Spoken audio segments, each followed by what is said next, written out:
আমরা বাঙালিদের যেমন ১২ মাসে ১৩ পার্বণ লেগেই থাকে, ঠিক তেমনই সপ্তাহে কোনো না কোনো দিন কোনো বিশেষ কারণে নিরামিষ খেতেই হয়। সেই দিনই মাথায় হাত, বড্ড চিন্তা কী রান্না করব। তো সেই দিন আমরা যদি অনুষ্ঠান বাড়ির মতো শুক্তো বাড়িতেই রান্না করে ফেলি, তাহলে বাচ্চা থেকে বুড়ো আর যারা সবজি খেতে একদম পছন্দ করে না, তারাই এক নিমেষে এক থালা ভাত চেটে পুটে শেষ করবে। তো শুক্তো রান্না করতে গেলে লাগে বিভিন্ন রকমের সবজি, তো সেই কারণেই আমি এখানে বিভিন্ন রকমের সবজি নিয়ে নিয়েছি এখানে হচ্ছে উচ্ছে, গাজর, বরবটি, সজনে ডাঁটা, মূলো, পেঁপে, কাঁচকলা আর আলু। সমস্ত রকমের সবজিগুলোকে ভাগে ভাগে করে কেটে নিয়েছি, দিয়ে ভাগে ভাগেই ধুয়ে নিতে হবে, কারণ সবজিগুলোকে এক এক করে ভেজে নিতে হবে। তারপর দেখো অন্য পাত্রে আমি নিয়ে নিয়েছি এখানে আদা কুচি, গোটা জিরে আর সাদা সর্ষে, পোস্ত, চালমগজ, তেজপাতা আর শুকনো লঙ্কা। আর নিয়ে নিয়েছি এখানে ধনে গুঁড়ো, আর এখানে একটা ভাজা মশলা নিয়ে নিয়েছি। ভাজা মশলাটাকে আমি মধ্যে দিয়েছিলাম মৌরি, পাঁচফোড়ন, রাঁধুনি আর গোটা জিরে কাঠখোলায় ভেজে আমি মিক্সিতে পেস্ট করে নিয়েছি।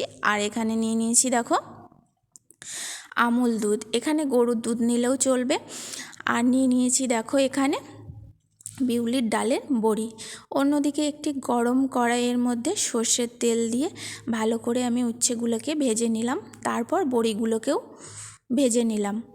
তো এই রকমভাবেই সমস্ত রকমের সবজিগুলোকে এক এক করে ভেজে নিতে হবে। তারপর দেখো বেগুনগুলোকেও ভেজে নিলাম, গাজর বরবটিও ভেজে নিলাম।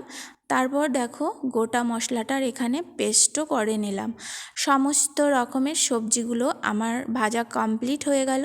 তারপর আবার গরম কড়াইয়ের মধ্যে সর্ষের তেল দিয়ে দেবো পাঁচফোড়ন, শুকনো লঙ্কা আর তেজপাতা দিয়ে এখানে আদা, গোটা জিরে আর সর্ষের পেস্টটাকে দিয়ে ভালো করে কষিয়ে নেব। কষানো হয়ে গেলে দিয়ে দেবো ধনে গুঁড়ো আর চালমগজ পোস্তর পেস্টটাকে। মশলা থেকে তেল ছেড়ে দিলে দিয়ে দেবো সমস্ত রকমের ভাজা সবজিগুলোকে দিয়ে ভালো করে কষতে থাকবো। কষানো হয়ে গেলে ডালের বড়িগুলোকেও দিয়ে দেবো, দিয়ে ভালো করে আবারও কষিয়ে নিয়ে দিয়ে দেবো গরম জল।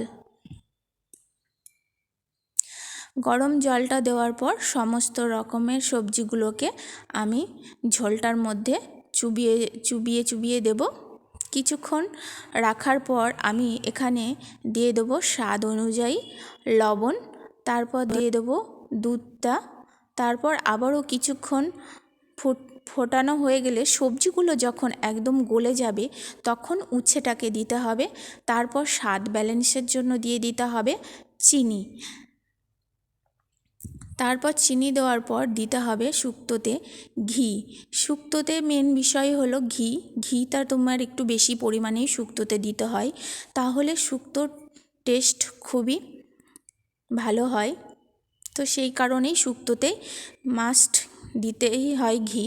তারপর দেখো নামানোর কিছুক্ষণ আগেই যে ভাজা মশলাটা করে রেখেছিলাম সেটাকে দিয়ে দিলাম। তারপর কিছুক্ষণ রাখার পরেই শুক্তোটা একদম রেডি হয়ে যাবে। তো দেখো এখানে আমি টেস্ট করে দেখছি শুক্তোর স্বাদটা কেমন হলো। একদম সব দিক থেকেই ঠিকঠাক ছিল, পারফেক্ট ছিল, খুবই অসাধারণই হয়েছিল খেতে। তো দেখো আমার এখানে শুক্তো একদম রেডি। তোমাদের এই শুক্তোর রেসিপিটা কেমন লাগলো অবশ্যই কমেন্ট করো। সবাই ভালো থেকো।